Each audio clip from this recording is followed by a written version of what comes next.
Bonjour à tous, très heureuse de vous retrouver pour un nouveau journal sur 8 Mont Blanc. Nous sommes le vendredi 17 mai 2019 et voici les titres. Elles vont pédaler jusqu'à Venise. Des femmes atteintes du cancer vont participer à un grand rassemblement de bateaux sur le grand canal de la cité italienne. Objectif, se dépasser et se réconcilier avec son corps.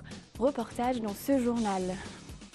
Lui se prépare aussi pour une grande aventure, cette fois-ci sous l'eau. Didier Bovard est un aventurier hors du commun installé en Haute-Savoie. Il a présenté à Jean-Paul Crespi son hydrocycle et son projet de traversée de l'Atlantique. Avant de développer ces titres, retour sur le Duo Day. Le Duo Day est une journée de sensibilisation à l'inclusion des personnes en situation de handicap. Pendant quelques heures, des entreprises, des collectivités ou des associations accueillent une personne en situation de handicap pour qu'elle forme un duo avec un professionnel volontaire. L'établissement d'aide par le travail du Nivolet à Chambéry participait pour la deuxième fois à cet événement avec cette année une petite particularité, les explications de Camille Rivolet.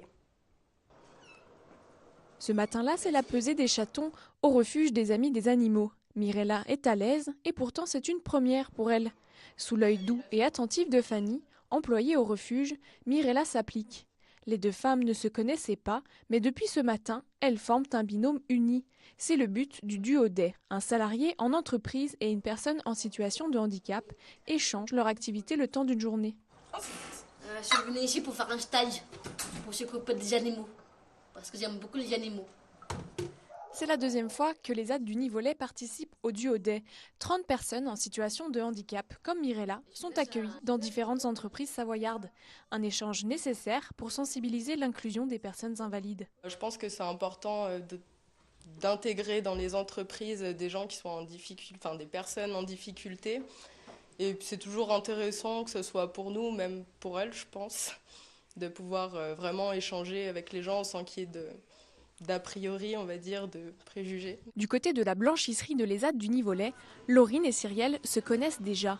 L'an dernier, à la suite du Duo Day, on est resté en contact sur Facebook, au téléphone aussi. Et voilà. Donc là, cette année, on est contente de se retrouver. Les deux femmes ont participé à l'édition du Duo Day 2018. L'année dernière, Cyrielle est allée travailler à la gendarmerie. J'ai découvert une jeune femme très intéressée par la gendarmerie qui ne connaissait pas vraiment tous les aspects du métier, qui avait son idée, qui n'était pas fausse. Mais on a essayé d'apporter au mieux avec des mots simples pour qu'elle puisse comprendre. Et je pense qu'elle en est ressortie vraiment grandie. Toute la journée, Laurine va travailler à la blanchisserie de l'ESAT. C'est à son tour de se mettre dans la peau de son binôme. Donc là, moi, tac. Non ? Oh, je me fais reprendre. C'est un draous. On fait comment les draous ? Ah, d'accord. Malgré les gestes hésitants de Laurine, Cyrielle est très patiente et semble être ravie de son travail. Elle travaille bien, elle apprend vite. Je l'explique, on plie. Parce qu'il y a tout plein de manières. Une réelle complicité s'est installée entre les deux jeunes femmes. Dès le lendemain, elles retourneront à leur quotidien, mais aucun doute que cet échange restera gravé dans leur mémoire. Dans l'actualité, les obsèques d'Alain Bertoncello auront lieu ce samedi à Montagny-les-Lanches. Le soldat a perdu la vie au cours d'une intervention ayant permis la libération de 2 otages français au Burkina Faso dans la nuit du 9 au 10 mai dernier. La cérémonie religieuse est réservée aux proches du militaire originaire de Haute-Savoie. Une sonorisation extérieure sera mise en place sur le parvis de l'église et dans la rue principale du village pour permettre aux habitants qui le souhaitent de suivre la cérémonie à partir de 10h30 ce samedi. Un mot de football. À 2 journées de la fin du championnat de National 2, le FC Annecy est 3e au classement, à 2 points du leader Toulon. Même si le club n'a plus son destin en main, tout reste possible et pour croire à la montée en National, les hommes d'Elder Esteves devront gagner leur dernier match à domicile ce samedi face à Grasse. On écoute l'entraîneur au micro d'Alex Boucher. Grasse, c'est une équipe qui a été pendant un moment première de ce championnat, une équipe de qualité, qui a un bon fond de jeu, qui nous avait posé des problèmes au match aller. On avait fait un très bon match, qui du coup, nous avait permis de revenir avec 3 points. Maintenant, c'est un petit peu moins bien que sur cette première partie de saison. Mais cependant, ça reste un adversaire de qualité.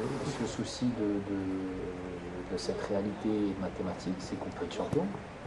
on est à 2 points du premier, et que donc 2 points, il y en a 6 à distribuer, il y a largement la possibilité d'être champion. C'est comme ça, les choses sont comme ça, parce qu'on a failli à un moment donné. Et c'est bien dommage, maintenant, tout reste malgré tout jouable. Dernier préparatif pour l'association 4S. 4S pour sport, santé, solidarité et Savoie. Cette association propose des activités sportives à des femmes atteintes de cancer. Grâce au sport, ces dernières tentent de se réconcilier avec leur corps et elles se sont lancées un défi. En juin prochain, elles participeront à la Voga Longa, un rassemblement de bateaux sur le Grand Canal de Venise. Certaines de ces femmes ont même décidé de partir de Chambéry à vélo pour un périple de 800 km. Inès Guillaumeau les a rencontrées. Reportage. Allez, 1, 2, 3. C'est parti pour un entraînement de Dragon Boat. Les filles de l'association 4S n'avaient pas ramé depuis 3 semaines à cause du mauvais temps.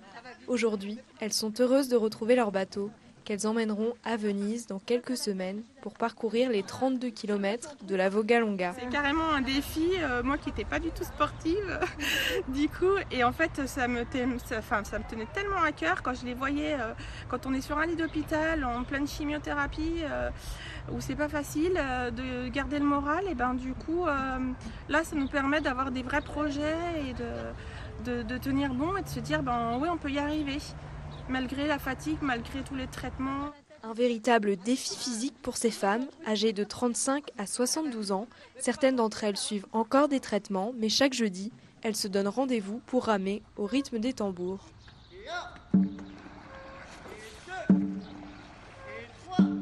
Une belle émulation de groupe toute l'année, donc c'est vrai que c'est un groupe qui est très agréable, qui a beaucoup progressé aussi. C'est vrai que les premières séances, ça avait été un peu dur de se lancer. C'est une activité qui est particulière quand même. On n'a pas forcément l'habitude de pagayer, de se servir de ses bras, surtout quand on est dans cette situation. Donc, Les 20 rameuses avancent à l'unisson, avec l'assurance d'avoir trouvé un groupe sur lequel s'appuyer. On est toutes différentes. Et on apporte toutes nos qualités, notre façon de vivre, notre façon de rire, notre façon aussi de subir pour certaines encore des traitements. Et c'est un véritable plaisir de partager avec ces personnes. Parce que ce n'est pas du tout le sujet principal. C'est quelque chose qui va venir dans la conversation quand on sent une petite faiblesse, quand on sent que l'autre a besoin d'un appui. Et c'est là, simplement de vous dire ça, c'est une grande émotion.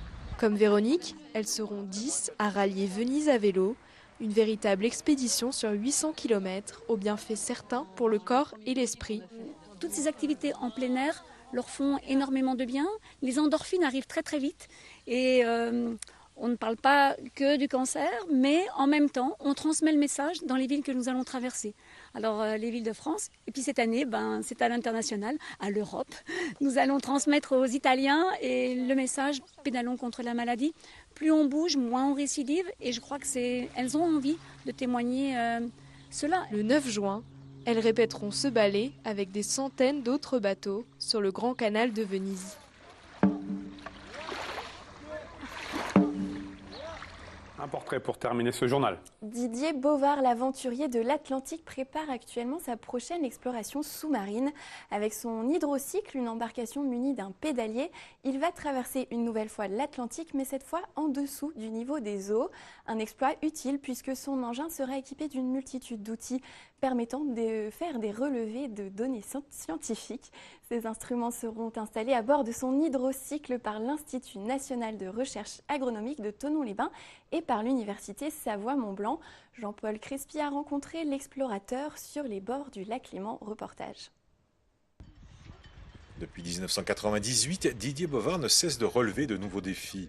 Et c'est toujours en solitaire qu'il a inscrit à son palmarès de nouvelles traversées à bord de son hydrocycle, totalisant plus de 20 000 km effectués en 345 jours, de l'Atlantique à la mer des Caraïbes, du golfe du Mexique à la descente du détroit de David et de la mer du Labrador. Son nouveau défi, la traversée de l'Atlantique sous la mer en autonomie complète et sans assistance.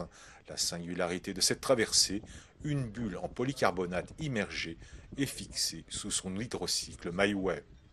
Pour moi, ça va être magnifique. Je vous dis, j'ai traversé 2 fois l'Atlantique entre les Canaries et les Antilles. La première fois, j'ai mis 117 jours, la deuxième fois 88 jours. Et à partir du Cap-Vert, il y a toute une chaîne alimentaire qui se met sous le bateau. Ça commence par les petits poissons qui viennent manger les coquillages. Puis après, ça se termine par des balistes. Puis après, des dorades coryphènes qui peuvent atteindre 2 mètres de long. Donc il y a une chaîne alimentaire. Je sais très bien ce qui se passe. Mais là, je veux le vivre et je veux aussi le filmer. Avant son départ, des études scientifiques seront réalisées à partir de son hydrocycle sur les grands lacs alpins en collaboration avec l'INRA, l'Institut national de recherche agronomique de Thonon-les-Bains, afin de connaître de façon rigoureuse les distributions en taille des poissons de ces lacs alpins, et l'Université Savoie-Mont-Blanc pour une étude sur les polluants atmosphériques et aquatiques. Très belle opportunité, à la fois humaine et puis scientifique. Je pense que ça marche dans les deux sens. Didier, il était très demandeur d'avoir ce partenariat scientifique. Et nous, on a vu ça aussi comme une aubaine de pouvoir profiter, entre guillemets, de quelqu'un qui va mettre ses compétences au service de la recherche. C'est aussi le partage, que ce soit utile aussi ces grands projets. Parce que c'est vrai qu'il y a beaucoup de gens qui traversent à la rame, tout ça. Donc pour moi, une centaine de jours, comme je disais tout à l'heure sur l'Atlantique, c'est inespéré. Et avant, sur les grands lacs. Le départ de sa grande traversée sera donné à Mindelo, la capitale culturelle du Cap-Vert, à la fin de cette année. Après plus de 100 jours de mer, son périple maritime prendra fin à Miami, en Floride. Il aura alors relevé un fantastique défi inspiré du roman de Jules Verne 20 000 lieues sous les mers, montrer la beauté de notre planète, mais aussi sa fragilité, afin de mieux la respecter. Et nous retrouverons Didier Bovard fin juin, début juillet pour la mise à l'eau de son hydrocycle et ses premiers essais sur le lac Léman. Une dernière information avant de refermer ce journal. Ce samedi 18 mai aura lieu la 15e édition de la Nuit des musées. Près de 3000 sites ouvrent leurs portes en France en fin d'après-midi et jusqu'à tard dans la nuit. Pour retrouver tous les établissements ouverts pour l'occasion en Pays de Savoie, rendez-vous sur le site nuitdesmusées.culture.gouv.fr. C'est la fin de cette édition. Merci pour votre fidélité à 8 Mont-Blanc. Merci à toute l'équipe. Seb, je te laisse conclure. Je vous retrouve quant à moi lundi pour un nouveau journal. Passez un très beau week-end.